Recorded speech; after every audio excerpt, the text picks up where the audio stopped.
Ya vengo. Tengo que enviar un dinerito. Bien portados, ¿verdad?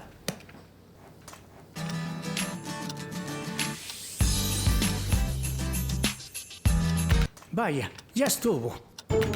Ahora hacer transferencias a otros bancos es más rápido y sin costo con la app Davivienda. Así de fácil. Davivienda, una multilatina en El Salvador.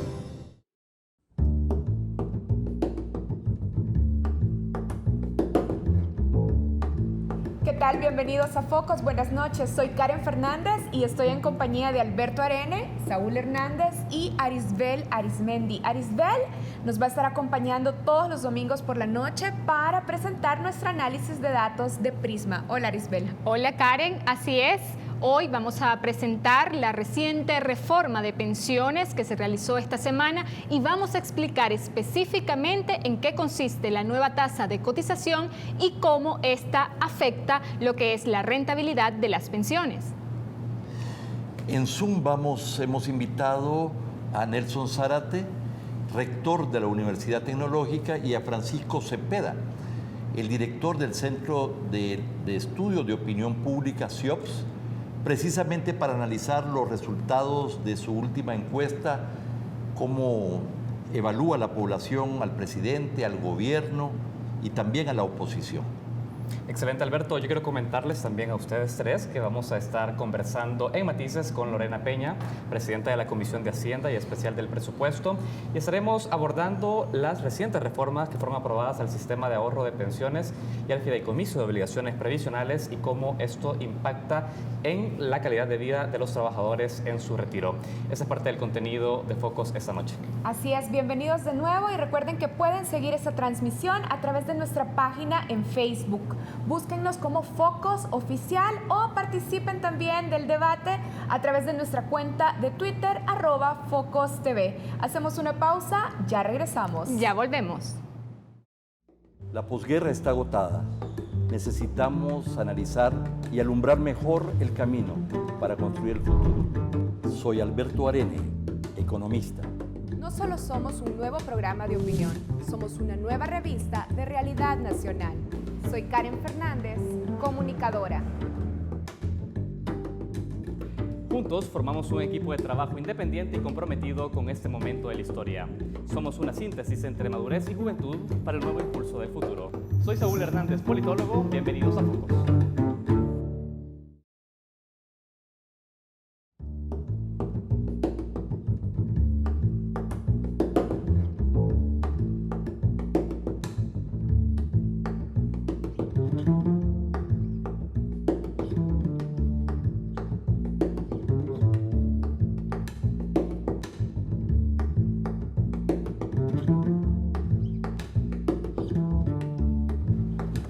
Buenas noches, amigos televidentes. Bienvenido a un nuevo episodio de Focos y de su segmento Zoom.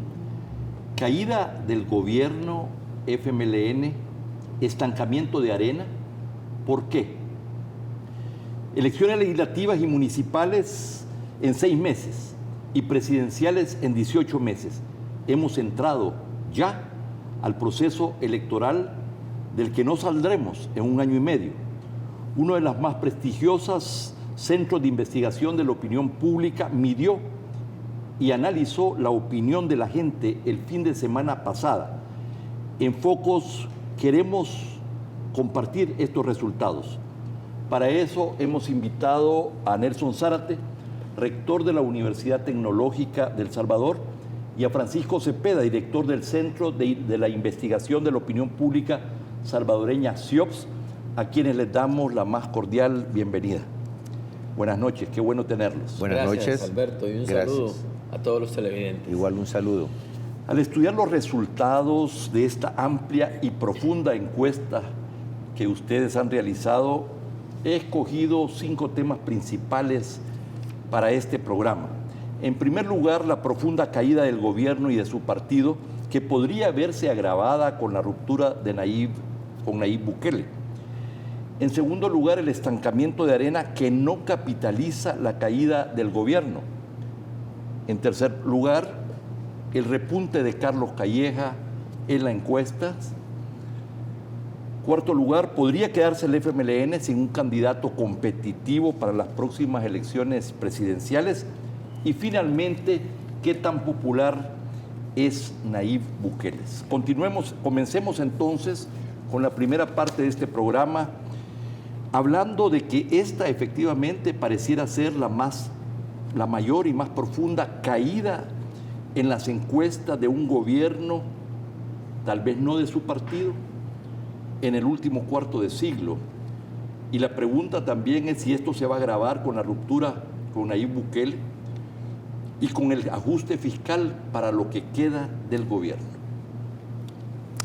Bueno, creo que estamos ante un panorama que es muy obvio que cuando salimos a hacer esta encuesta de opinión, la percepción de la población en todos estos temas ya tiene fijado lo que está sucediendo a su alrededor.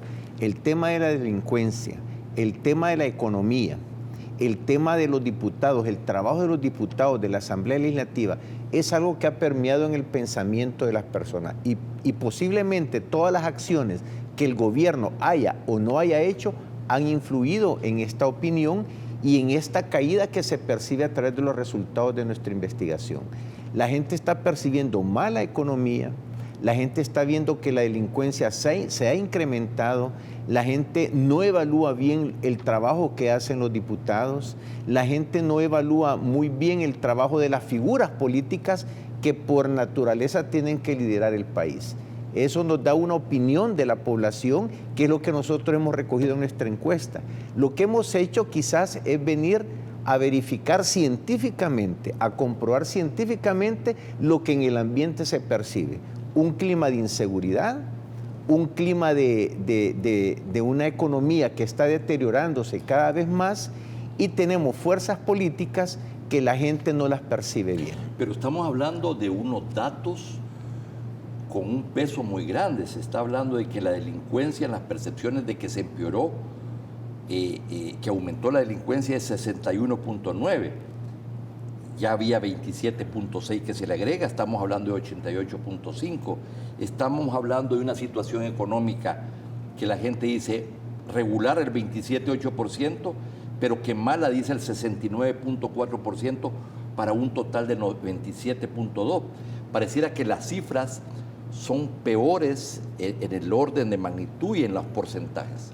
Bueno, hay que determinar que cuando hacemos la encuesta siempre buscamos preguntar percepciones nacionales o percepciones generales que la gente las hace por conversar con otras personas, por leer en los medios, enterarse, ¿verdad? Cómo va la economía, cómo va la delincuencia a través de los noticieros de televisión. De ahí se hace una imagen. El dato de nivel nacional que anda en 61.9 la delincuencia, aumenta a 83% cuando ya al encuestado se le dice en este municipio. O sea, sacamos de la percepción nacional que la gente tiene y lo circunscribimos a su municipio, al área donde vive. Y entonces aumenta todavía a 83.06. Dice que sí tienen problemas en su lugar, ¿verdad? Entonces, lo que sucede con la economía es lo mismo, porque cuando preguntamos cuáles son los tres principales problemas, la gente nos dice delincuencia, luego nos dice economía, pero cuando comenzamos a hacerle preguntas sobre cómo estaba la economía comparada con el año pasado, o sea, la gente que dice peor está arriba del 50%. ¿Verdad? Entonces, la gente tiene una percepción de lo que pasa en el país, pero también tiene su propia realidad, ¿verdad?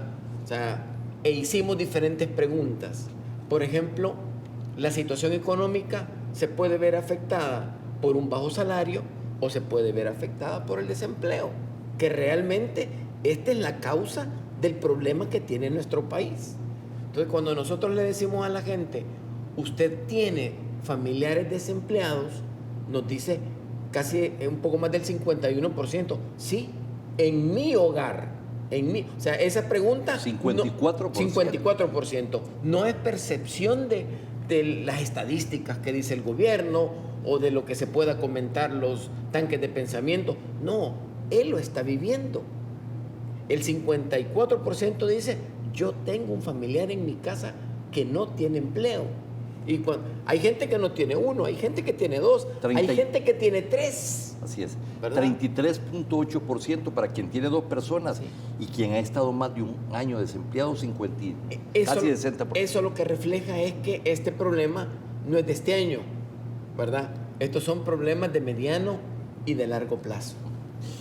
Bueno, pero pareciera que los datos de la economía han empeorado, las percepciones al menos, no llegaban a estos niveles. Pero hay otras cosas relacionadas, la emigración a otros países por falta de empleo, estamos hablando de 2/3 de la población. Bueno, el dato de la migración siempre ha sido alto, porque independientemente de las acciones que el gobierno ha estado intentando desarrollar para retener a los salvadoreños, la economía nuevamente se hace presente porque es el ingrediente principal por el cual la gente migra hacia otro país, ¿verdad?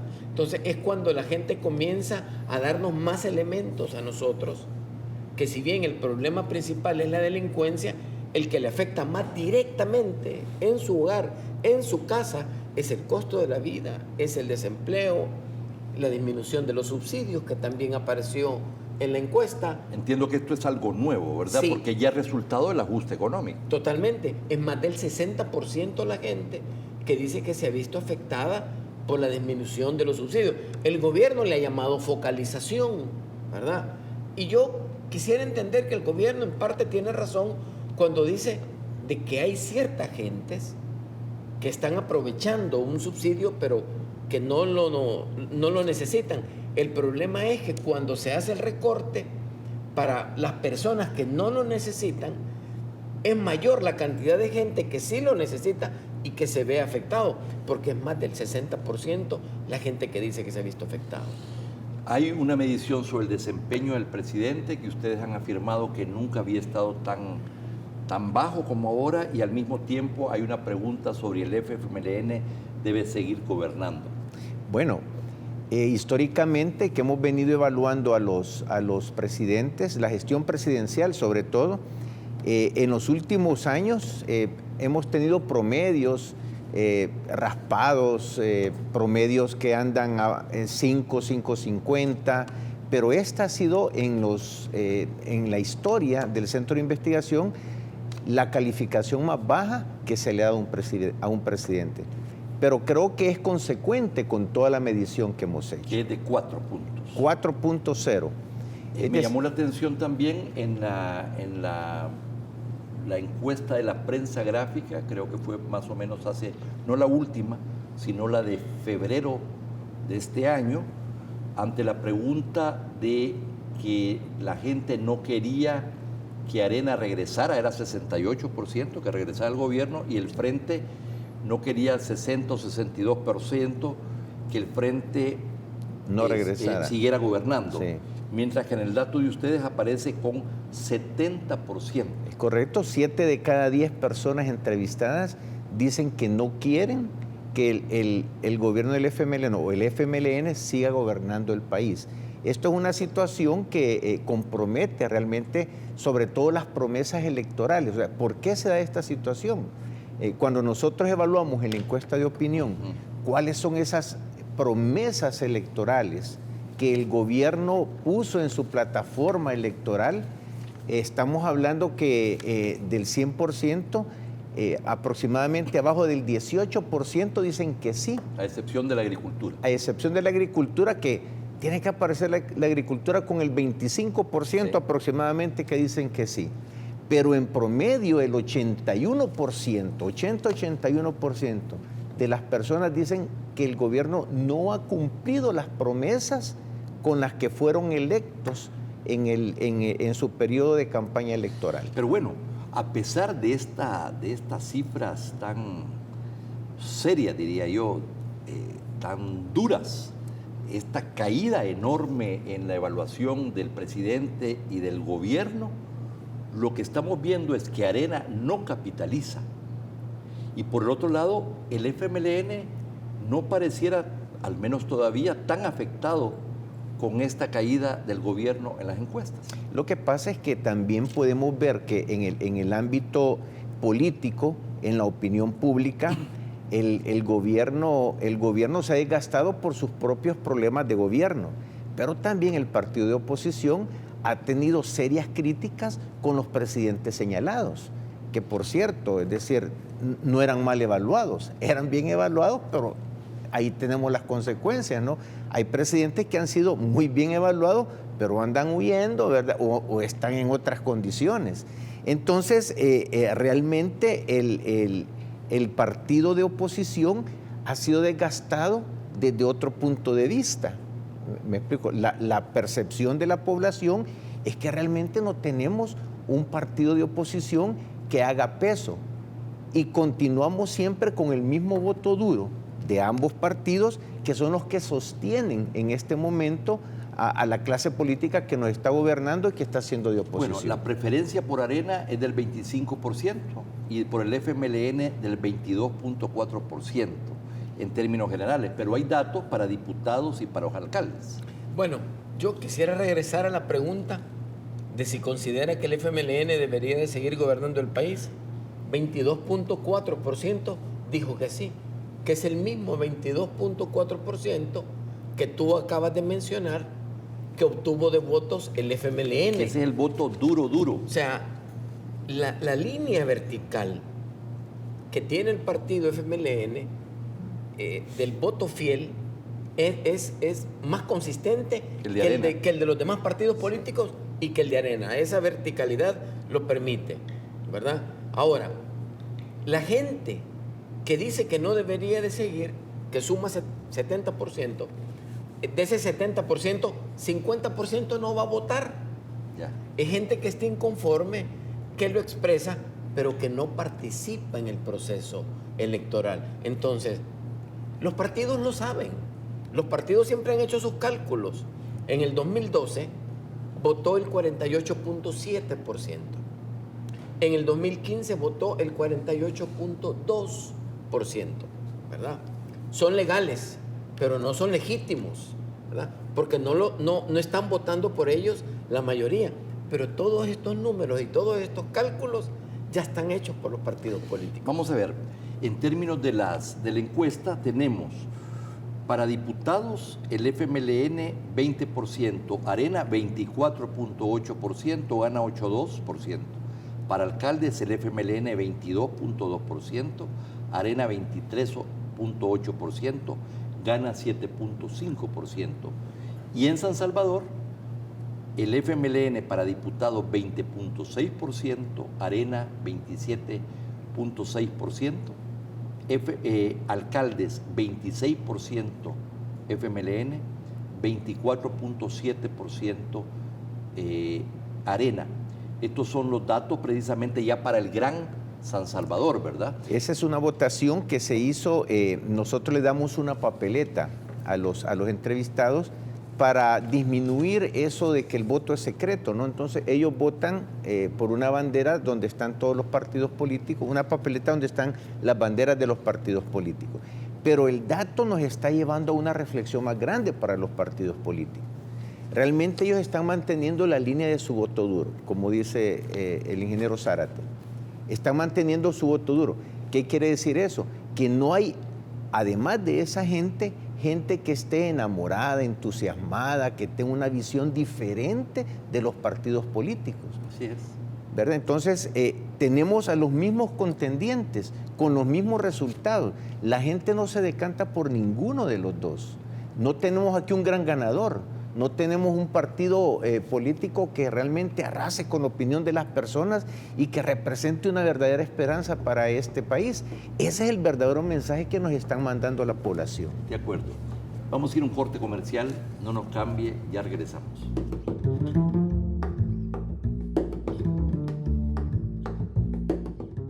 Te presentamos a Punto Express, el lugar donde pagas todo en un mismo lugar. Punto Express tiene una red que te permite estar conectado directamente en línea para realizar todo tipo de pago de forma inmediata. Nuestra red de más de 800 puntos se encuentra en los 14 departamentos de El Salvador, en los lugares que siempre frecuentas, optimizando tu tiempo. De lunes a domingo, en horarios extendidos. Sin colas, sin recargos, sin tanta vuelta. En Punto Express, pagas todo, ganas mucho. WhatsApp gratis para 2 al activar persona favorita. Para que WhatsAppeen con todos sus contactos, hasta 30 días, sin usar datos ni Wi-Fi. En recargas desde 1.60. Además, te damos llamadas gratis entre tú y tu persona favorita para hablar ilimitado. Ya eres mi persona favorita. Cada minuto a tu lado es genial. Recarga tu Claro prepago ahora. ¡Claro que sí! Cosas que no sabías del azúcar de caña. Una cucharadita de azúcar natural solo tiene 16 calorías. Sí, solo 16 calorías, que es menos del 1% del requerimiento energético diario por persona. La industria del azúcar de El Salvador cuenta con el mejor programa de fortificación con vitamina A de la región que ayuda a tu vista. Hay varios tipos de azúcar natural. Los más comunes son blanca, refinada y morena. La diferencia es su tamaño de cristal, pero todas tienen las mismas propiedades, incluyendo su contenido calórico. Como ves, el azúcar natural es buena y tu cuerpo la necesita. La verdad es la fuerza más importante de una sociedad. La verdad se comparte presentando los hechos con imparcialidad. La verdad la comparte un equipo comprometido, documentando cada momento clave de la historia. La verdad trasciende barreras y juntos tenemos el poder de compartirla. Compartamos juntos la verdad. Tu confianza en nuestro trabajo nos ha permitido compartirla durante 102 años. La prensa gráfica. Noticias de verdad.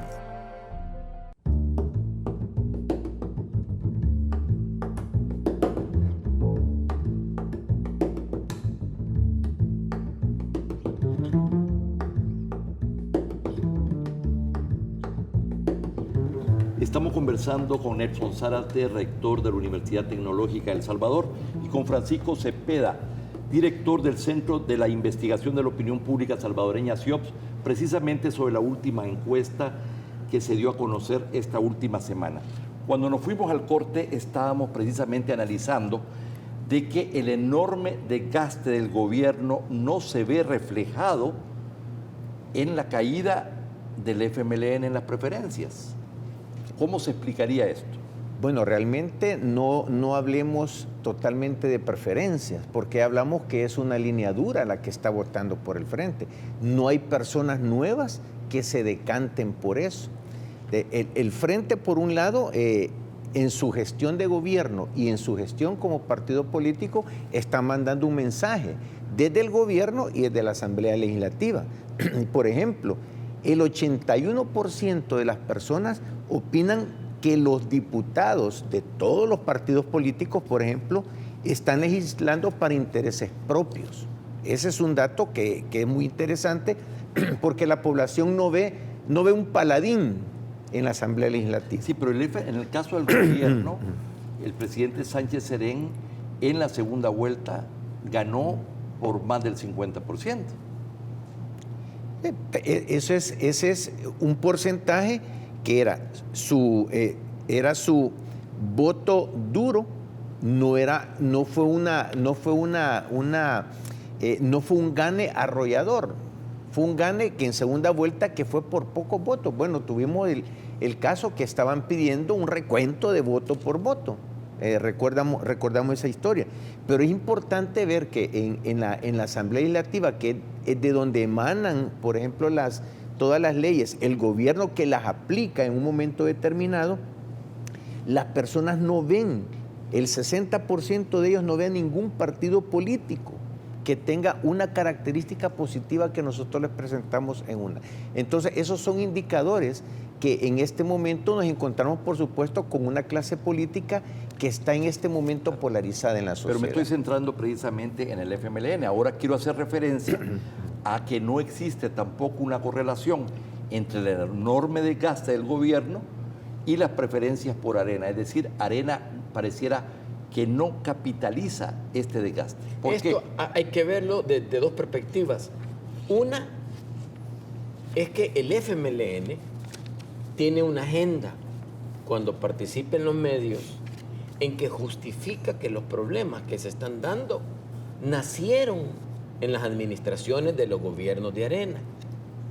La delincuencia, el problema de las pensiones, o sea, son muy hábiles en el sentido de decir que cuando ellos llegaron a la administración, esos problemas ya estaban y que ellos han podido resolver los problemas, pero que Arena los ha bloqueado y no les ha dado sus votos para obtener recursos financieros y para poder solventar los problemas. Ahora, con Arena, en la encuesta no está, pero yo tengo la percepción de que el problema de Arena tiene que ver con liderazgo, tiene que ver con una figura que pueda aglutinar todo el principio, los valores con los que nació el partido, ¿verdad? Ha habido problemas con nombramientos de diputados, gente que ya no va a estar, suplentes que no se aceptaron, ¿verdad? Personas que se han querido perfilar como candidatos a la presidencia, la que fue vicepresidenta en el gobierno de Tony Saca, o sea, todo el mundo sabe que tiene aspiraciones. Entonces, todo ese divisionismo no le ha permitido al partido cohesionarse y llevar una línea unificada. Pero bueno, no obstante el estancamiento de Arena, el precandidato Carlos Calleja pareciera ahora haber repuntado. Ese es un indicador fuerte que también la población nos está dando en los datos que tenemos en la encuesta. Ya la clase política tradicional, el político con experiencia, el que hemos estado tradicionalmente viendo, ya la población ya no lo ve desde ese punto de vista. Quiere gente nueva, quiere gente que en este momento pueda darle una esperanza diferente a la política que lleva el país y que llevan los mismos partidos políticos. Desde el momento que la persona con sus evaluaciones desprestigia en un momento determinado a la clase política actual, lo que está pidiendo que emerjan nuevos líderes. Esto tiene que ver con la figura, con la popularidad. Bueno, Carlos Calleja sale en este momento con una muy buena evaluación, ¿verdad? Él creo que es de los candidatos de la derecha, ¿verdad? Que nosotros presentamos, el que sale con una evaluación más positiva. 46.1% pese favorables. Que él no ha tenido una trayectoria política, ¿verdad? Lo único que conocemos de Carlos Calleja es lo que él ha estado presentando en la televisión, sus aspiraciones, pero no tiene una experiencia política como la han tenido los contendientes de la oposición y en este caso con los del mismo partido. No hay una figura realmente política, ni en el Frente, ni en Arena tradicional, que pueda tomar ese liderazgo que la población quiere. Y estamos hablando de alguien de la nueva generación, dijéramos, más joven también, ¿verdad? Bueno, de hecho, en nuestra encuesta, por ejemplo, en la distribución etaria que tenemos, en la distribución de edades, los millennials, la gente joven de 18 a 35 años, es la mayoría. Estamos hablando casi de un 60%, 65% que están ubicados en ese rango de edad, que son los que tienen, digamos, la preferencia y las características hacia este tipo de candidatos o las características que tienen estos candidatos. Los millennials están determinando mucho la preferencia en las habilidades, en las aptitudes que ven en estos nuevos políticos o estas nuevas personalidades que están emergiendo en la política. Y Carlos Calleja es más potable que Javier Simán. O sea, por lo que acaba de mencionar el ingeniero Cepeda, el perfil más más parecido o semejante a Nayib Bukele no es Javier Simán, es Carlos Calleja. Y cuando nosotros le determinamos el perfil a cada uno de ellos, lo que acaba de decir el ingeniero Cepeda, ellos están posicionados en el segmento de edad de 18 a 35, con nivel de escolaridad de bachillerato o arriba de bachillerato. Tienen un balance entre hombres y mujeres casi en el 50%. Entonces, Carlos Calleja ha establecido una estrategia en el nicho que está establecido Nayib Bukele. Y entonces es donde están comenzando a erosionar, ¿verdad?, la popularidad de Nayib Bukele, agregándole las diferencias que también aparecen en la encuesta y que lo dicen las personas que entrevistamos, que tiene diferencias con el partido. Bueno, pero Javier Simán se lanzó, dijéramos, a su precandidatura después de Carlos Calleja. Sí. Aparece con una opinión favorable de 26.2%, pero en el balance le da un negativo de 8.1%, mientras a Carlos Calleja tiene un positivo de 14.3%. El otro dato importante es que a Carlos Calleja contestaron que no lo conocía solo el 20%. En cambio, a Javier Simán dice que no lo conoce el 38.5%. Es casi una relación de 2 a 1. O sea, la gente conoce menos a Javier Simán. Y por conocerlo menos, es que la gente tiene menos claridad para dar un concepto de si es favorable o es desfavorable. Ahora, el menos 8.1, que es el balance que tiene Javier Simán, con el 14.3 positivo que tiene Carlos Calleja, le hace una distancia que si Javier Simán quiere alcanzar a Carlos Calleja, debe recorrer 22.4%, porque tiene que levantar el 8.1 negativo y llegar hasta el 14%, pero eso es a nivel nacional.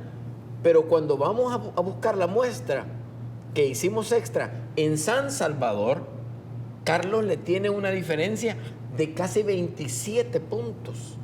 Y recordemos que el municipio de San Salvador es donde está más concentrada la población, representa más diputados, hay más gente que vota en las elecciones internas de cada partido, por lo tanto, tiene unas altas probabilidades de ser el seleccionado.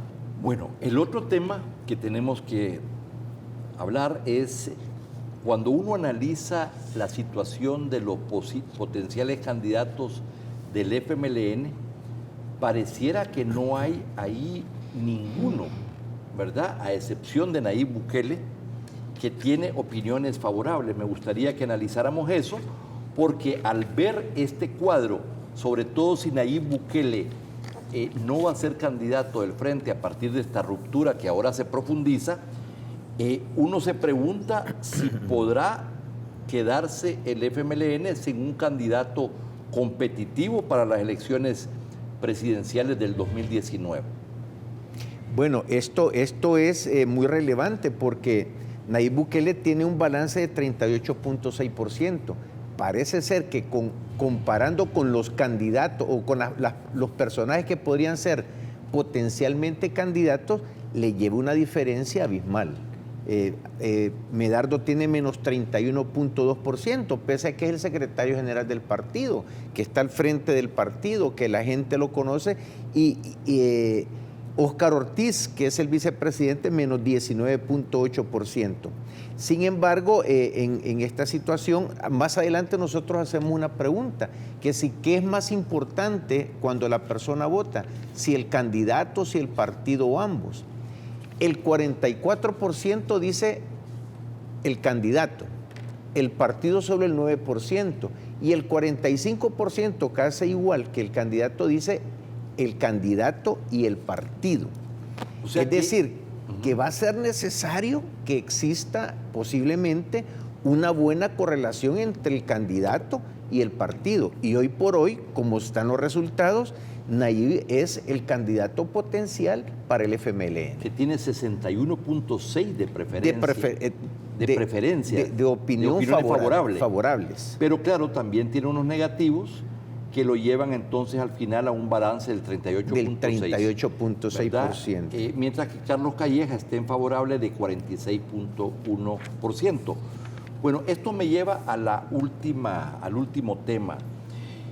Con la ruptura de Nayib Bukele del frente, donde ya aparentemente no será candidato ni a alcalde, ni tampoco a presidente, la pregunta es, bueno, pareciera que la salida de Nayib va a tener efecto no solamente en la elección de la alcaldía de San Salvador, pero posiblemente también en los diputados que el frente pueda conseguir en el Gran San Salvador o en el departamento de San Salvador. ¿Qué opinan de esto?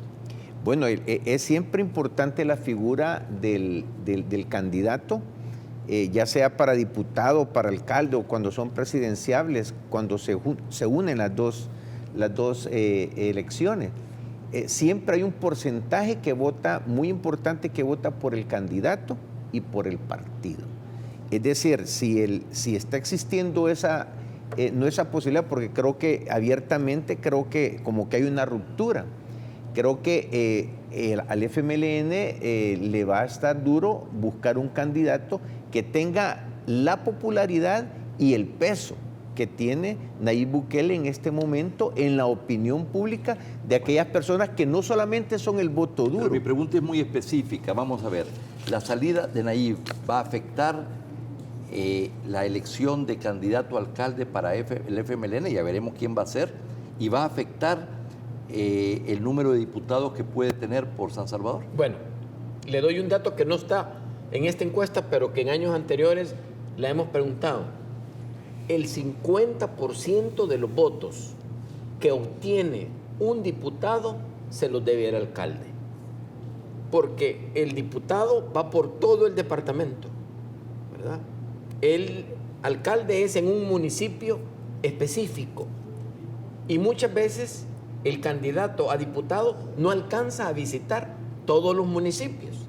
Y está la gente, que ahora ya no es en la misma proporción, pero casi el 50% de la gente vota por la misma bandera para alcalde y para diputado. Entonces, ¿qué quiere decir? Que si Nayib se retira, la figura del alcalde le está disminuyendo un 50% de posibilidades al FMLN en diputados. Pero Nayib sería candidato en el municipio de San Salvador, no en todo el departamento. Pero es eso mismo, el voto del alcalde arrastra mucho para que voten por el partido. Y en este caso, con una figura como él, que es muy popular. Y esto me lleva precisamente al último tema. ¿Qué tan popular es Nayib? Bueno, él tiene un caudal político muy importante, ¿no? Desde que estaba como alcalde en el municipio de Nuevo Cuscatlán, él ha venido alcanzando niveles de popularidad muy, muy altos. Aunque en la encuesta nosotros no estábamos evaluando la popularidad, estábamos evaluando la gestión. Pero obviamente el candidato en los últimos años, o quizás por el desgaste de la alcaldía, el desgaste que ha tenido en la gestión, en todo lo que ha acontecido con los medios o con lo que lo están acusando, quizás se puede ver afectado un poco la popularidad. No evaluamos la popularidad directamente, ¿verdad? ¿Y cuáles son los resultados de la gestión, de la evaluación sobre la gestión? Bueno, nosotros buscamos de preguntar a la gente cosas específicas, ¿verdad? Uno, ¿ha venido aquí el alcalde a visitar su barrio, su colonia, ¿verdad? El lugar donde usted vive? Y casi el 60% de la gente dice que no.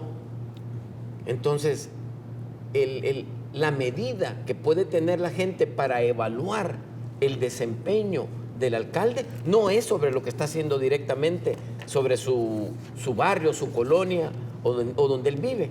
Cuando nosotros preguntamos sobre los proyectos, el que aparece medianamente evaluado es iluminación, que es con el 25%, ¿verdad?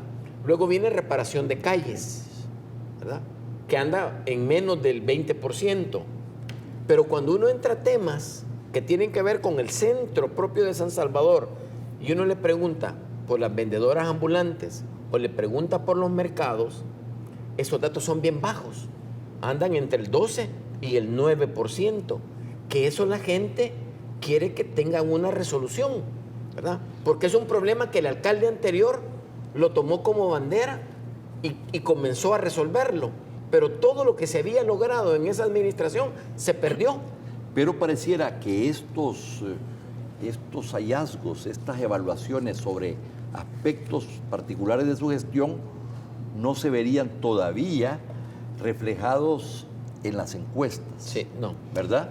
Y por el otro lado, vamos a ver cómo le va a afectar a Nayib una vez que venga ya la ruptura, porque ustedes no han medido todavía los efectos de la ruptura del Nayib, ni en el FMLN, ni tampoco en Nayib, ¿verdad? Es más, la gente cuando votó, cuando nos dio su opinión de voto, votaban por el partido, por la bandera del partido político, que en un momento determinado lleva un peso muy importante de lo que es la imagen del candidato para el alcalde, o en este caso Nayib Bukele.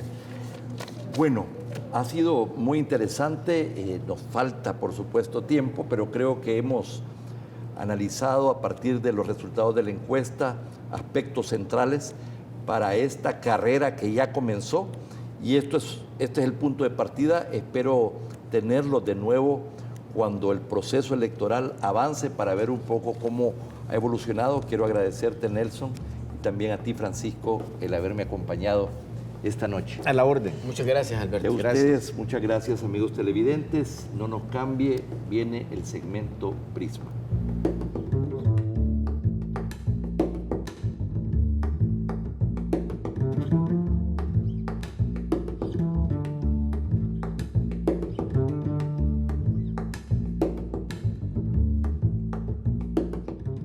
Te presentamos a Punto Express, el lugar donde pagas todo en un mismo lugar. Punto Express tiene una red que te permite estar conectado directamente en línea para realizar todo tipo de pago de forma inmediata. Nuestra red de más de 800 puntos se encuentra en los 14 departamentos de El Salvador, en los lugares que siempre frecuentas, optimizando tu tiempo. De lunes a domingo, en horarios extendidos. Sin colas, sin recargos, sin tanta vuelta. En Punto Express, pagas todo, ganas mucho. WhatsApp gratis para 2 al activar persona favorita. Para que WhatsAppeen con todos sus contactos, hasta 30 días, sin usar datos ni Wi-Fi. En recargas desde 1.60. Además, te damos llamadas gratis entre tú y tu persona favorita para hablar ilimitado. Ya eres mi persona favorita. Cada minuto a tu lado es genial. Recarga tu Claro prepago ahora. ¡Claro que sí! Desde 1956, Aves, Asociación de Avicultores de El Salvador, trabaja por mejorar la productividad, eficiencia y competitividad de la industria avícola, garantizando seguridad alimentaria a la población a través de productos nutritivos y de primera calidad. El pollo y huevo contienen alto valor proteico, indispensables en una dieta balanceada. Aves, 60 años brindando nutrición a las familias salvadoreñas. Celebremos el aniversario de Omnisport. Llévate este combo especial LG que incluye un Smart TV de 50 pulgadas más un mini componente en cuota mensual de $39.99 y recibe un altavoz inalámbrico gratis. También puedes llevarte una refrigeradora LG frío seco en cuota especial de $33 y recibe un horno tostador. O elige una elegante sala y te llevas gratis una útil librera. Omnisport, solo las mejores marcas.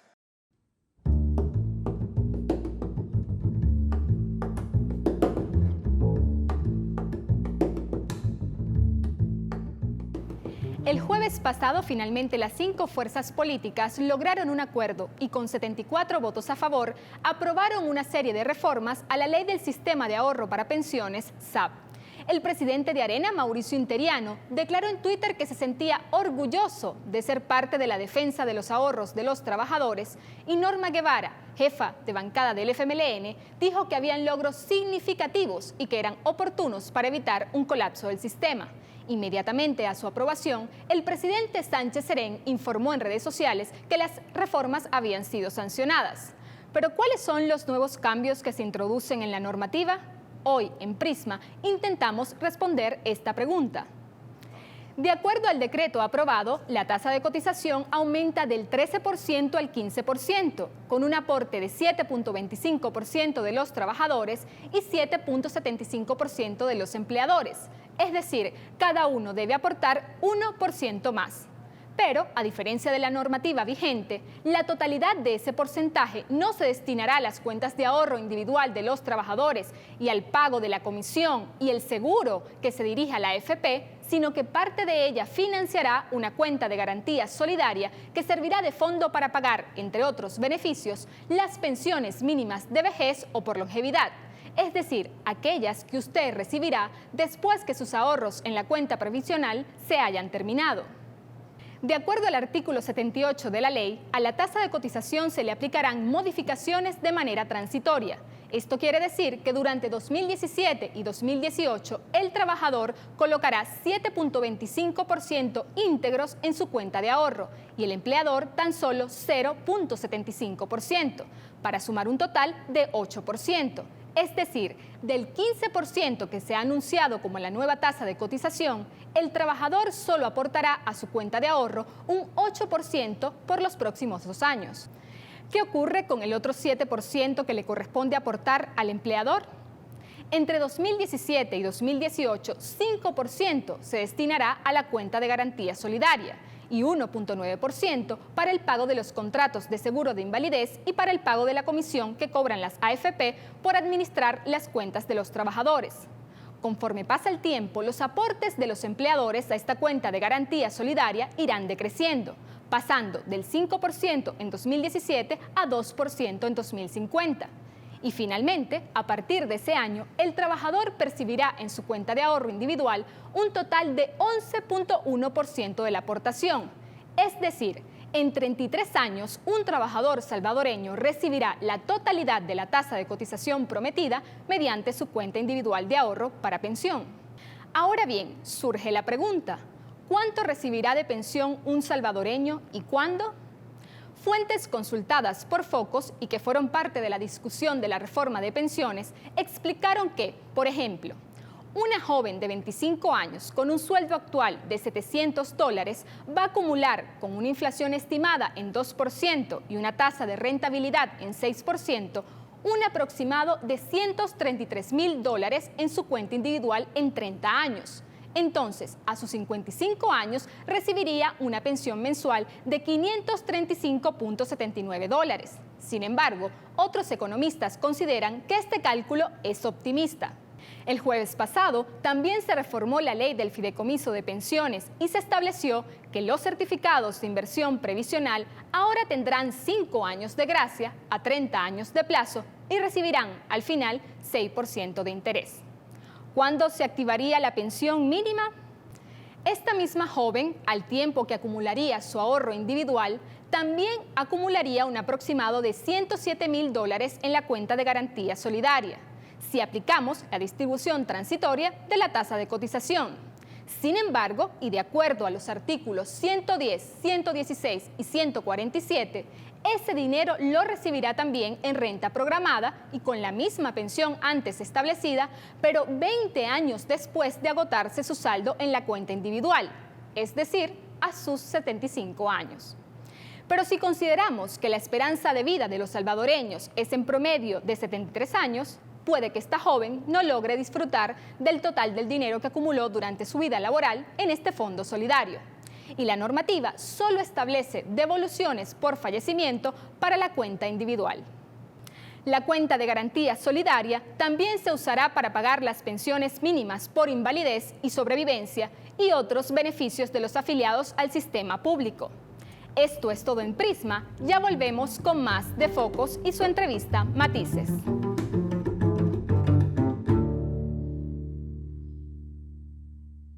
Amor, ¿cómo es la clave del banco? Es el cumpleaños de tu mamá. No, es la de mi mail. Entonces es la fecha de nuestro aniversario. ¿Sí pudiste? Sí. ¿Quieres que te ayude?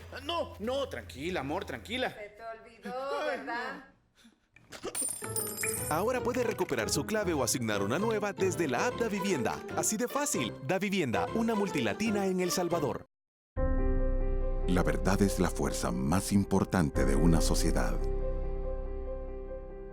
La verdad se comparte presentando los hechos con imparcialidad. La verdad la comparte un equipo comprometido, documentando cada momento clave de la historia. La verdad trasciende barreras y juntos tenemos el poder de compartirla. Compartamos juntos la verdad. Tu confianza en nuestro trabajo nos ha permitido compartirla durante 102 años. La prensa gráfica. Noticias de verdad.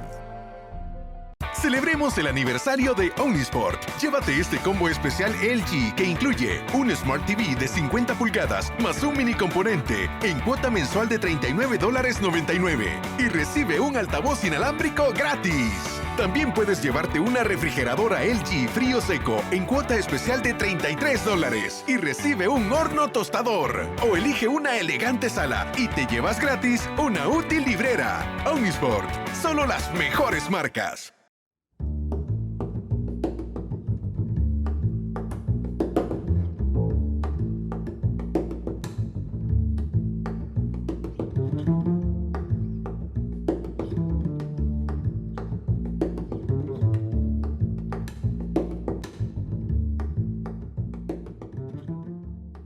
Bueno, Saúl, nos volvemos a encontrar en la mesa de matices. Después de 3 programas, Karen, ¿cómo estás? Bien, y bueno, esta noche estamos por tocar un tema que se movió muchísimo la semana pasada, pero no solo la semana pasada, y de hecho llevamos más de un año en nuestro país debatiendo sobre reforma de pensiones. La gran pregunta que nos hacemos es, ¿qué ganamos los trabajadores después de la aprobación que se hizo el jueves por la madrugada en la Asamblea Legislativa?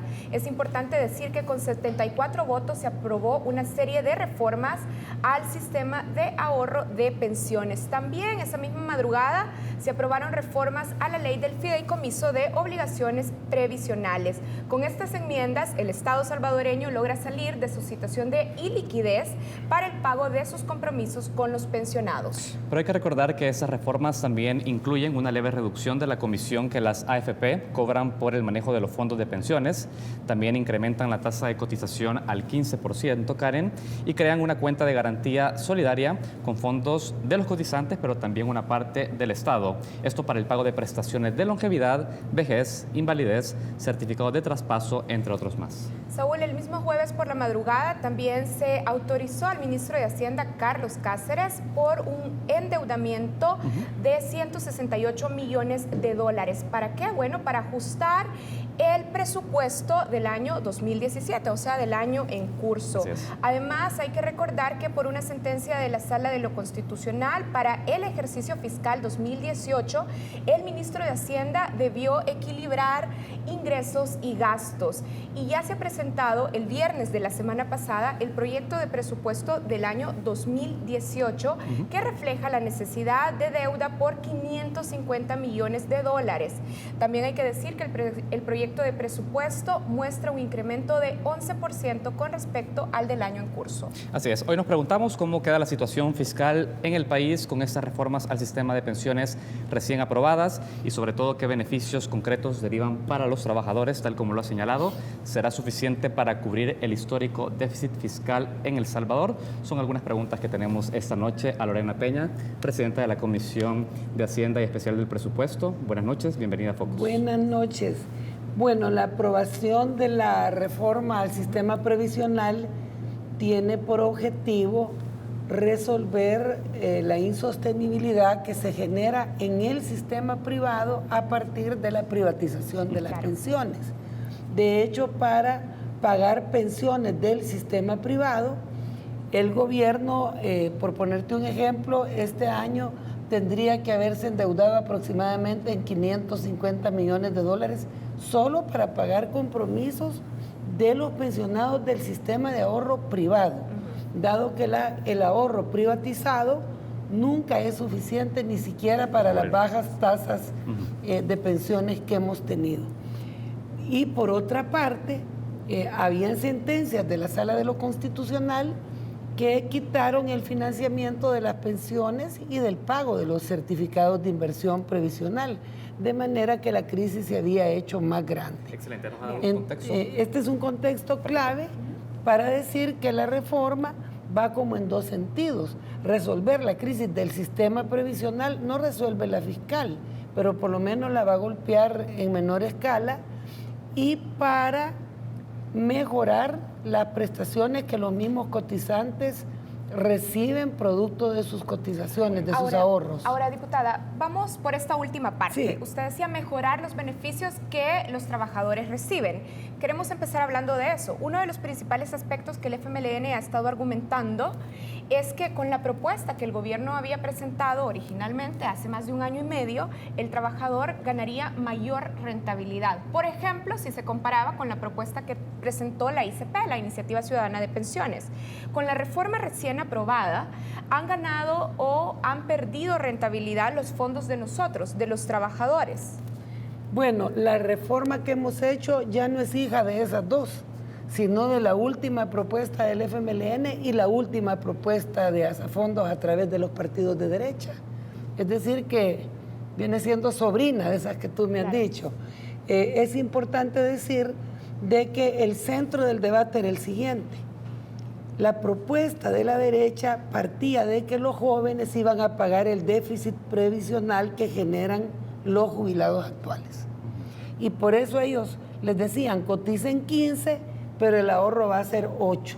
Y de la cuenta de garantía le reconocían 2 de longevidad, punto. Es decir, que 3 puntos de la cotización de ustedes, que sería el 20% del total del aporte, se los quitarían tranquilamente para pagar a los pensionados actuales, los certificados de traspaso, los optados, etc. Y nuestro debate se centró en que todo el ahorro debería de ser reintegrado a los cotizantes.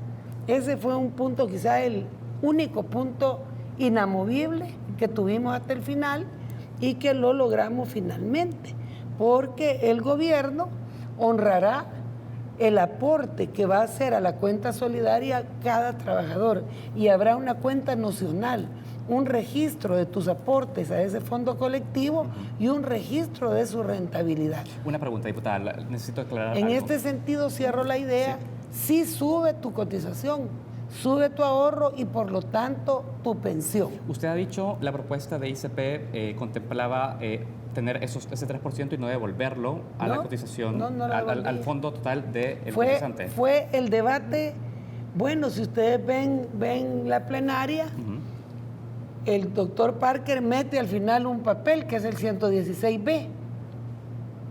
Esa era el reintegro de los aportes con la rentabilidad. Ahora, pero reintegrarle esto a los cotizantes implica también una erogación por parte del Estado. ¿De dónde Claro. salen esos fondos? Del Fondo General, como han salido ahora los optados. La diferencia, O sea, del presupuesto. Claro, como salen hoy los optados del sector privado.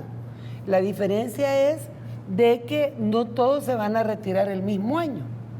Entonces, es diferido en el tiempo lo que se va integrando del presupuesto. Según el estudio actuarial, estaríamos pagando dentro de 25 años la mitad de lo que tocaba pagar el 2018, sin afectarlos, porque el que se jubile dentro de 1 año, ahí solo va a tener 1 año de ahorro, ¿verdad?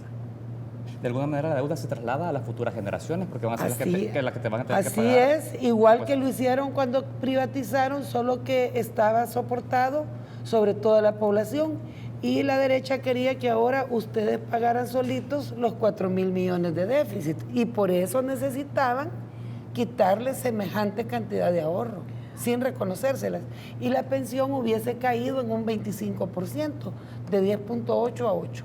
Ahora, diputada, vamos con esto. Según el decreto aprobado, a partir de este año, mi cuenta de ahorro individual va a recibir solo un 8.1% de mis aportaciones y un 3% más va a estar a mi nombre, pero en una cuenta nocional, como usted lo explicaba. Así es, así como los certificados de traspaso. Y el 2% estará reservado para la longevidad. Así es. ¿Verdad? Ahora, ¿cómo se me va a devolver ese 3% si no están directamente dentro de mi cuenta de ahorro individual? Tu registro va a decir lo que has aportado La rentabilidad promedio de los fondos va a ser aplicada a ese registro y el gobierno, eso está en el 116B de la reforma, te lo va a entregar en 20 cuotas mensuales, al mismo tiempo que te den lo de la cuenta de garantía. Así como ahora complementamos la pensión mínima, es que han hecho un escándalo, pero el gobierno viene subsidiando los privados todo el tiempo. Ahora, digamos, un cotizante, yo como trabajadora, si ahora reviso mi estado de AFP, puedo decir, bueno, ahora del 13%, tengo tanto en la cuenta colectiva, 10.8 en mi cuenta de ahorro individual. Pero a partir de la reforma voy a tener 8.1 y no 10.8. Va a tener 11.1. Claro, pero 3% en la cuenta nacional. Pero vas a tener tu registro. Usted dice que esto va a ganar también rentabilidad. Claro, ¿A partir de qué tipo de inversiones va a ganar rentabilidad el fondo colectivo? Es el promedio de la rentabilidad de los fondos conservadores, que son los que más rinden y los más seguros. Te voy a leer eso, por eso puse por aquí esto, para que podamos conocer qué dijo la reforma.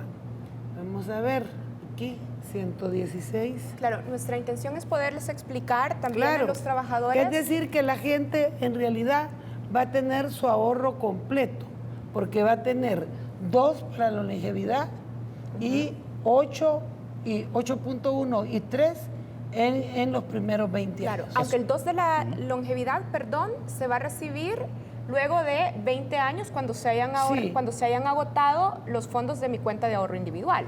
Así es, a no ser que te toque pensión mínima, que te la van a subsidiar desde el inicio. Correcto. Yo le pregunto por el 3% y cómo gana rentabilidad, porque uno de los cuestionamientos al actual esquema de obtención de rentabilidad del fondo de pensiones es que no gana mucho porque se ha invertido en SIP. Claro, pero los SIP fueron reestructurados con la reforma al fideicomiso de obligaciones previsionales en dos sentidos. Las emisiones a partir de ya, las nuevas emisiones que haya necesidad de sacar serán al 6%, y las anteriores emisiones se les puso una tasa diferenciada, pero que la más baja ya es superior a las que tienen los títulos anteriores. ¿Eso es tasa de mercado? Es más que de mercado, porque aquí en El Salvador está abajo de lo que tiene la ley en su reforma. Diputada, explíquenos otra cosa. Revisando también lo que se aprobó, encontramos que la cuenta de garantía solidaria, solo para los que nos están viendo lo tengan en cuenta, la cuenta de garantía solidaria va a recibir el 5% de nuestras aportaciones. Ahora, también dentro de lo que se aprobó se dice que la cuenta de garantía solidaria también va a recibir aportes del presupuesto nacional, con un máximo del 2.5%. No. Ajá. No, no es así. El 2.5 va a estar definido para pagar las obligaciones de los que quedaron en el sistema de pensiones público y los certificados de inversión previsional. Y si son más del 2.5 tendrán que ser incorporados. ¿Cuánto es entonces el aporte total que hace el Estado al fondo, a la cuenta de garantía solidaria? Los 3 puntos de todos los que se vayan jubilando más la rentabilidad. ¿Y de dónde eso se va a sacar? De ingresos corrientes, del presupuesto. Como se paga ahora los optados y como pagamos los SIP, que son certificados de deuda que el Estado generó para pagar, por ejemplo, los que cobraron 70% habiendo cotizado 13%. ¿Pero vía deuda, vía nuevos impuestos? Yo espero que la economía crezca cuando te estés jubilando, porque el grueso de la carga de esos pagos está previsto para de 20 años en adelante. Digo, es un escenario bastante optimista, diputada, teniendo en cuenta el histórico de bajo crecimiento y de baja inversión en el sector. Es más optimista que lo que hemos tenido, porque los optados pasaron a cobrar 70% de retorno y se acabaron su dinero en 2 años y nadie preguntó quién lo iba a pagar y lo hemos pagado todos. Mientras que ahora es 3 puntos con rentabilidad para los que se vayan jubilando. Me gustaría que nos pueda aclarar un punto. Usted ha venido diciendo a lo largo de la entrevista que vamos a financiarlo como se ha venido financiando hasta ahora el sistema privado. De alguna manera alguien podría pensar, entonces no se resolvió nada para el Estado y su presión fiscal. ¿Cómo no? ¿Cuánto se reduce la presión fiscal del Estado con la reforma? Bueno, la deuda previsional ha impactado en 1.1 del Producto Interno Bruto. Esa es la disminución real de deuda pública. 1 punto del PIB. 1.1. Sí, es importante y tiene que ver con la arquitectura financiera de este procedimiento y con la renegociación de las deudas del fideicomiso. Excelente, tenemos que hacer pausa.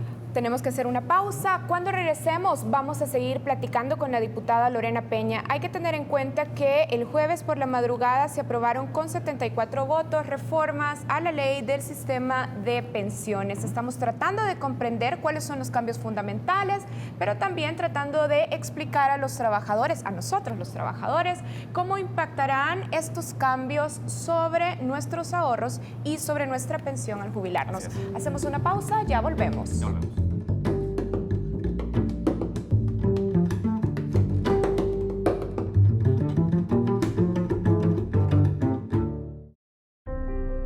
La verdad es la fuerza más importante de una sociedad. La verdad se comparte presentando los hechos con imparcialidad. La verdad la comparte un equipo comprometido, documentando cada momento clave de la historia.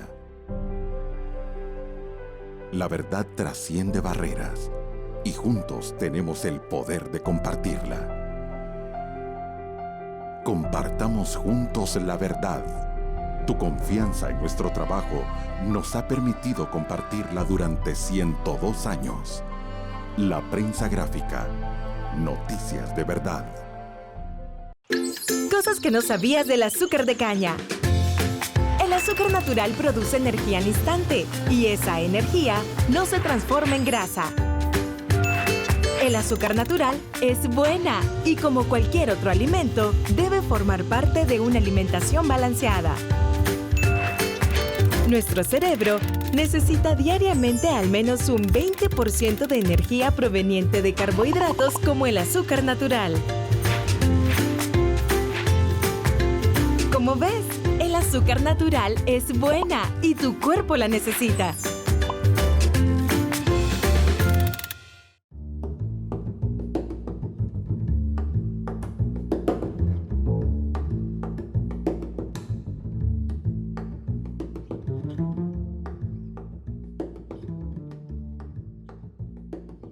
Buenas noches, continuamos en Matices, Karen. Esta noche entrevistamos a Lorena Peña, presidenta de la Comisión Legislativa de Hacienda y Especial del Presupuesto.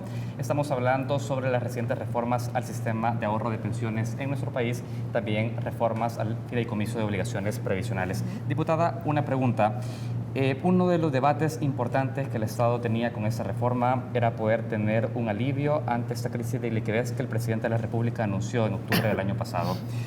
A pesar de la reforma, este viernes que el ministro de Hacienda ha presentado el presupuesto 2018, se contempla una deuda de pensiones que sigue representando la mitad del déficit fiscal en el país, alrededor del 1.2% respecto al Producto Interno Bruto. Y además contempla un nuevo endeudamiento por 550 millones de dólares para atender los gastos corrientes. Para las personas que no están familiarizadas con el debate fiscal, alguien se puede preguntar de qué sirvió la reforma si nos seguimos endeudando y el déficit sigue alto. Bueno, es que para pensiones este año el gasto era de casi 1.000 millones de dólares. La propuesta que nosotros hicimos era más completa y resolvía, incluido lo que falta, que es el sector público de pensiones. Pero como no tenemos mayoría, pues tenemos que buscar soluciones totales o al menos parciales. Entonces, todavía queda pendiente todo el bulto que pasaron de la privatización sin pensar de dónde salía, que tiene que seguir pagando el gobierno, que son del sector público de pensiones este año, creo que 400 millones de dólares. Pero también hay otros gastos en el presupuesto. Yo quería cerrar lo de pensiones y si querés hablamos del presupuesto para hacerle algún resumen a la gente. Claro. Vaya, el tope de la tasa de retorno hasta ahora era 42% sobre el salario. Ahora ese tope se va a mover hasta 50-55%. Es decir, hay un incremento en la retribución de las pensiones. Por otro lado, se pone un techo del que no se puede pasar, que es $2.000. Y los viejos pensionados que están por encima de $2.000 deberán contribuir a la cuenta de garantía solidaria para pagar también su pensión.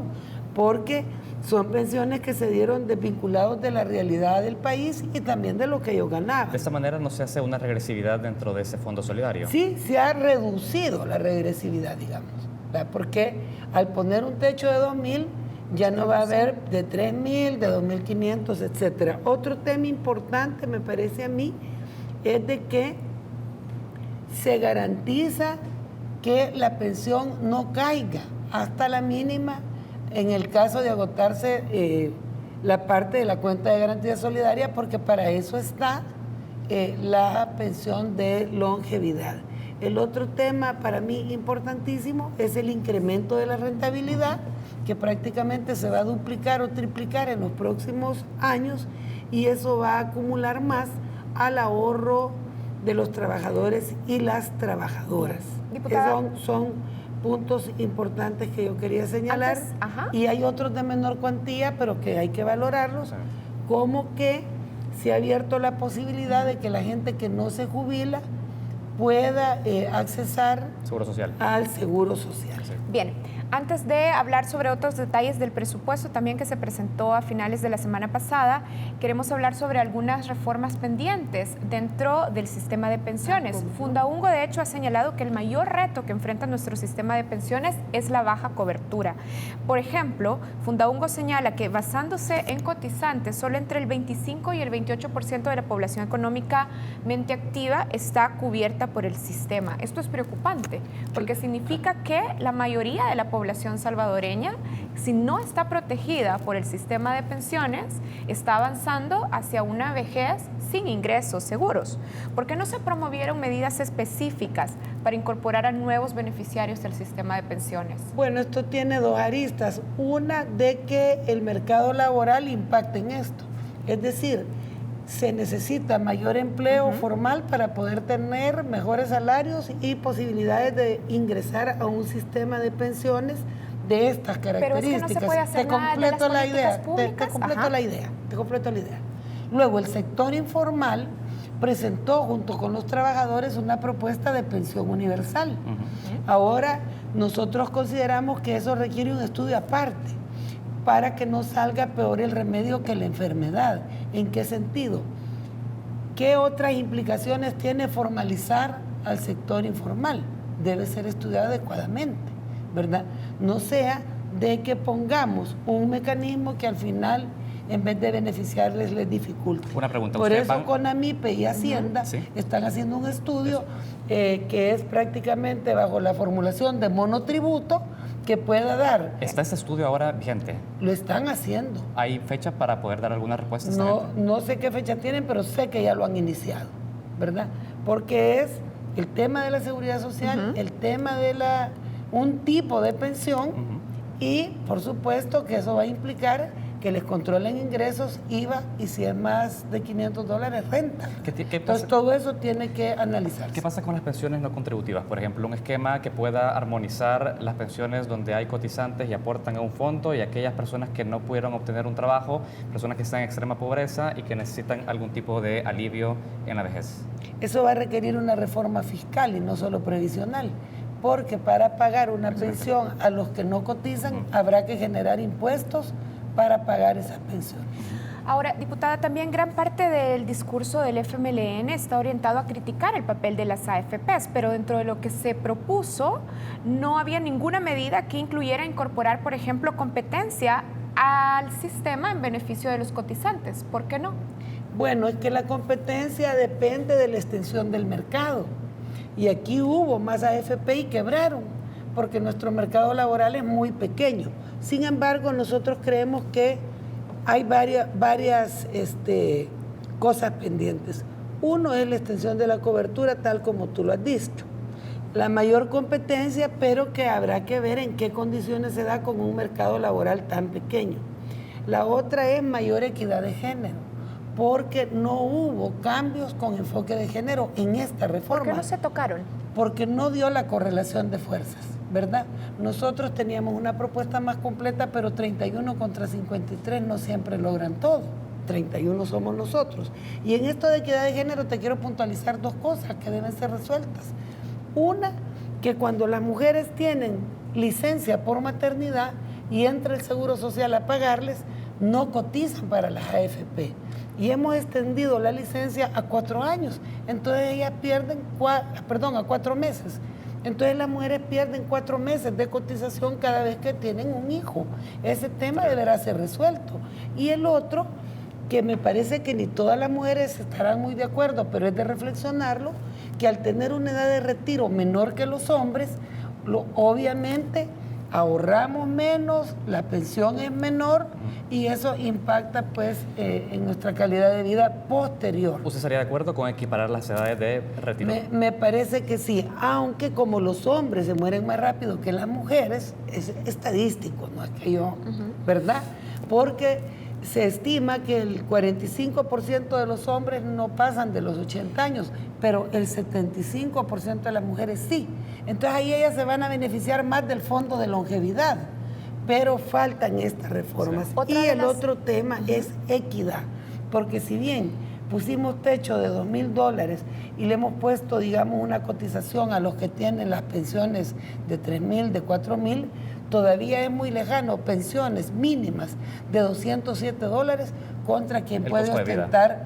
Y no, la equidad es que uno puede tener pensión de $3,000 de los viejos optados, que eso no la pierden porque son derechos adquiridos, pero la pensión mínima sigue siendo baja. ¿Y qué piensa sobre la propuesta que también se discutió en algún momento, que se hacía de incrementar en general la edad de jubilación, no solo para las mujeres, sino también para hombres y mujeres, incrementar la edad de jubilación?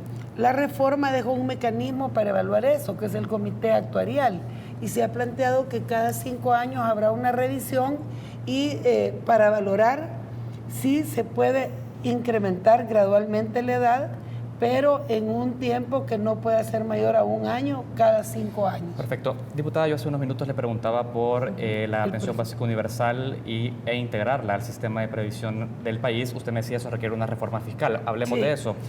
Hay una reforma de pensiones ahora acordada, pero el FMI aún está pendiente de que los partidos políticos en El Salvador logren un acuerdo para poder dialogar con él. De hecho, esto lo ha dicho el ministro de Hacienda del gobierno de ustedes.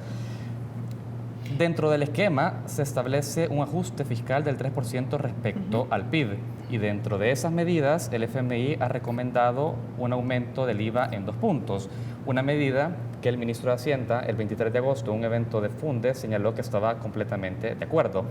¿El FMLN está de acuerdo con esta medida? Para empezar, los sistemas que tienen pensión universal tienen puntos de IVA para la pensión. Por ejemplo, Uruguay, que nos lo ponen de ejemplo, tiene 7 puntos de IVA para la pensión universal. No estoy diciendo que aquí los vamos a poner, pero para que le pongamos realismo a la discusión. Ahora, respecto al incremento del IVA, me parece que no es un tema que tenemos a la orden del día. Yo quisiera mejor la declaración patrimonial, porque ahí encontraríamos la renta presunta. Entonces yo estoy trabajando un proyecto y lo voy a presentar pronto a la Asamblea para que se restablezca la declaración patrimonial. Porque al no haber declaración patrimonial pasan 2 cosas. Se encubre el lavado de dinero y enriquecimiento ilícito, pero por el otro lado te pueden mentir con la renta y no te das cuenta, porque pueden decir, a mí me entraron $1,000, pero resulta que tengo una nueva casa que vale $5,000. Entonces, ese es un margen de comparación que da más dinero que los mismos puntos de IVA. El ministro de Hacienda en esta presentación que Saúl estaba mencionando incluía específicamente como una medida de solución a la crisis fiscal aumentar el IVA en un 2%. Solo para clarificar, ¿ustedes entonces no están dispuestos desde la Asamblea Legislativa a apoyar al ministro de Hacienda? Nosotros apoyamos al ministro, pero tenemos capacidad de debate y opinión propia. No es si somos malos y no apoyamos al ministro. Él tiene sus opiniones, nosotros tenemos las nuestras y llegamos a acuerdos. No es como en el caso de Arena, que el Ejecutivo daba la orden y todos los diputados no hablaban. Nosotros estamos interesados en la declaración patrimonial, porque el impuesto sobre la renta es el impuesto más progresivo. Ahora, el IVA es un impuesto flat, es decir, que golpea igual a ricos y pobres, y eso es desigual. Entonces, lo principal para mí es lograr establecer correctamente la renta de los que tienen más para que paguen más. Que se escucha muy bien y se escucha coherente respecto a un discurso de un esquema progresivo fiscal, diputada, pero me está diciendo entonces que esta declaración va a representar el mismo nivel de ingresos respecto al PIB que la recaudación del IVA. Puede ser más, fíjate que aquí estuvo vigente 4 meses y dio como 100 millones de dólares. ¿Sí? Porque le establecimos y después lastimosamente la derecha la derogó y el presidente Funes la sancionó, que es una de mis que tengo pocas con Funes, pero eso es importante, ¿ah? Y en 4 meses, que era todavía declaración voluntaria, porque para comparar había que tener 2 años, no es inmediato, pero es estructural. Solo ahí, por declaración voluntaria, el gobierno percibió casi 100 millones más, y eso que la mayoría no declaró porque era voluntario. Tenemos que avanzar. Bien, bueno, diputada, para ir cerrando, esta semana ya se ha desarrollado un proceso interno dentro del FMLN para evaluar la expulsión de Nayib Bukele, alcalde de San Salvador, y que además sería el próximo candidato también para la alcaldía de San Salvador. ¿Usted particularmente está de acuerdo con la expulsión de Nayib Bukele del FMLN?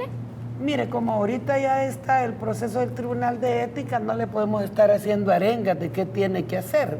Yo lo que sí creo es que debe aplicar estrictamente los estatutos, particularmente lo que tiene que ver con nuestra política de género. Si el alcalde demuestra que todos mienten y él no hizo nada, pues va a salir tranquilo, ¿verdad? Pero si el alcalde no logra demostrar que la síndica miente, pues yo espero que valoren sancionarlo como corresponda de acuerdo a los estatutos. Me gustaría su respuesta como política, como una mujer que conoce números respecto a votos y que conoce las posibilidades de ganar una elección. Muchas encuestas de opinión pública, una de ellas, la del CIOPS de la Universidad Tecnológica, señalan que Nayib Bukele es hoy por hoy el candidato con mayor popularidad dentro del FMLN por lejos. El resto tiene una diferencia negativa entre quienes no los conocen, opiniones favorables y desfavorables. ¿Usted estaría y ya ha estimado los costos que puede tener electoralmente expulsar a Nayib Bukele del FMLN, diputada? Fíjese que él ya bajó 20 puntos solo de la última encuesta a la actual. Estaba como en 80 y tanto y anda por 60 y tanto, 61.6. Sí, he visto que va en caída y ha de tener que ver con la misoginia, porque la misoginia, aunque la gente no la conceptualiza, le golpea cuando alguien está constantemente hablando mal de las mujeres. Pero respecto a el costo político, mire, yo creo, no en el caso de Nayib, sino que con cualquier candidato, un partido que se respete debe llevar un candidato que sea coherente con los principios que proclama. Él ha dejado de ser coherente con el FMLN. Por lo menos en la misoginia lo miro un poco incoherente. Bien, bueno, cerramos así nuestra entrevista. Hoy estuvimos conversando con Lorena Peña, presidenta de la Comisión Legislativa de Hacienda y Especial del Presupuesto. Hemos estado conversando muy rápido, Saúl, sobre las reformas que se aprobaron a la ley de pensiones y también finalizábamos hablando un poco sobre el alcalde Nayib Bukele. Gracias, diputada. Muchas gracias y cierro diciendo de que por lo menos en el tema de pensiones pueden estar tranquilos que no va a haber impago de pensiones para largo rato. Perfecto. Bueno, vamos a darle seguimiento. Gracias. Ya volvemos.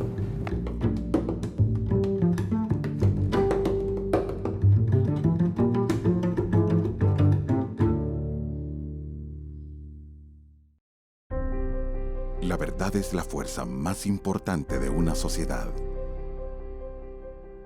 La verdad se comparte presentando los hechos con imparcialidad. La verdad la comparte un equipo comprometido, documentando cada momento clave de la historia. La verdad trasciende barreras y juntos tenemos el poder de compartirla. Compartamos juntos la verdad. Tu confianza en nuestro trabajo nos ha permitido compartirla durante 102 años. La prensa gráfica. Noticias de verdad. Celebremos el aniversario de Omnisport. Llévate este combo especial LG que incluye un Smart TV de 50 pulgadas más un mini componente en cuota mensual de $39.99 y recibe un altavoz inalámbrico gratis. También puedes llevarte una refrigeradora LG frío seco en cuota especial de $33 y recibe un horno tostador. O elige una elegante sala y te llevas gratis una útil librera. Omnisport, solo las mejores marcas.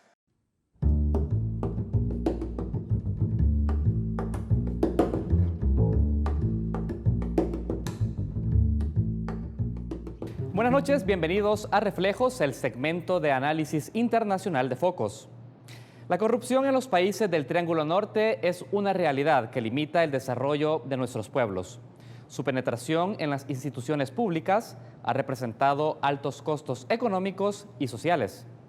Hoy en día, Guatemala se enfrenta nuevamente a una crisis política derivada de las acusaciones de financiamiento ilícito de la campaña de su actual presidente. En Honduras, 2 exviceministros y el exdirector del Seguro Social se encuentran en prisión por un desfalco millonario a ese instituto. Y en El Salvador, la pérdida de credibilidad a los partidos políticos tradicionales es la respuesta ciudadana ante los escándalos de corrupción que salpican a sus expresidentes, alcaldes y otros funcionarios públicos. Pero, ¿a cuánto ascienden los costos de la corrupción en el Triángulo Norte? La periodista Arisbel Arismendi ha preparado una nota sobre los hallazgos de un estudio presentado por ICEFI. En este se refleja cuál es el costo para nuestra sociedad. Veamos. Legislaciones desactualizadas, sistemas de justicia con capacidades limitadas y sistemas de partidos políticos sin rigor democrático son algunos de los caminos que elevan la corrupción en el Triángulo Norte, según un estudio presentado esta semana por el Instituto Centroamericano de Estudios Fiscales. Y 2 elementos claves para resumirlo los caminos es el tema del financiamiento electoral y de partidos políticos, esta caja negra que no permite que la ciudadanía sepa quiénes están detrás de los partidos políticos. Los 3 países están dando pasos o avances, pero aún es un tema que está en desarrollo, digamos. Y bueno, el caso más reciente en Guatemala contra el presidente justamente es un proceso penal por financiamiento electoral ilícito. Pero creo que los 3 países tienen, en el caso de El Salvador, tienen un paso adelante, pues porque es a través de unas resoluciones de la Sala de lo Constitucional que se han ido sentando precedentes. No obstante que eso en realidad debería ser un campo del legislativo y no necesariamente desde el ámbito judicial. La corrupción en Guatemala, Honduras y El Salvador habría ocasionado una pérdida de recursos de al menos $1.400 millones en las últimas 3 décadas. Es complejo determinar el costo económico de la corrupción, no es algo sencillo. De hecho, la metodología que usamos en la investigación fue analizar algunos casos relevantes en el caso de Honduras y El Salvador, que a través de procesos judiciales o incluso investigaciones periodísticas o de las entidades como las Cortes de Cuentas, etcétera, la ciudadanía los conoció. Por ejemplo, en el caso de Honduras, de los casos que analizamos, que van de un periodo de 2007 a 2014, hablamos de alrededor de $368 millones que se pierden solo por estos casos. Repito, pueden haber más.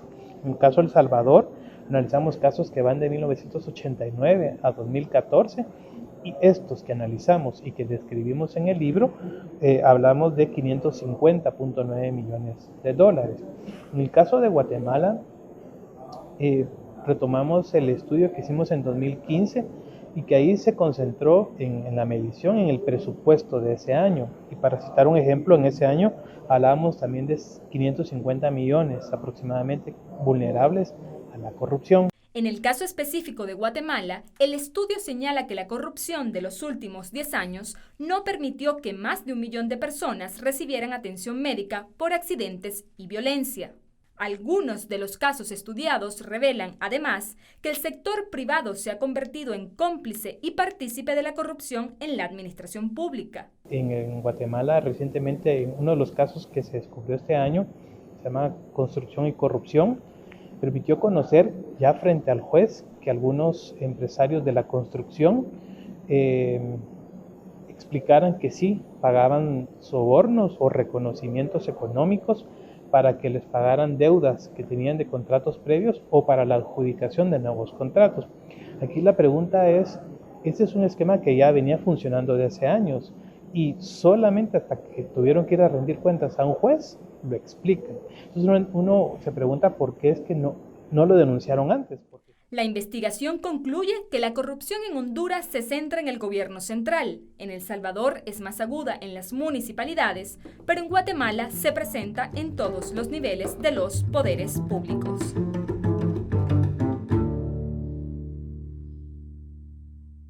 Celebremos Celebremos el aniversario de Omnisport. Llévate este combo especial LG que incluye un Smart TV de 50 pulgadas más un mini componente en cuota mensual de $39.99 y recibe un altavoz inalámbrico gratis. También puedes llevarte una refrigeradora LG frío seco en cuota especial de $33 y recibe un horno tostador. O elige una elegante sala y te llevas gratis una útil librera. Omnisport, solo las mejores marcas.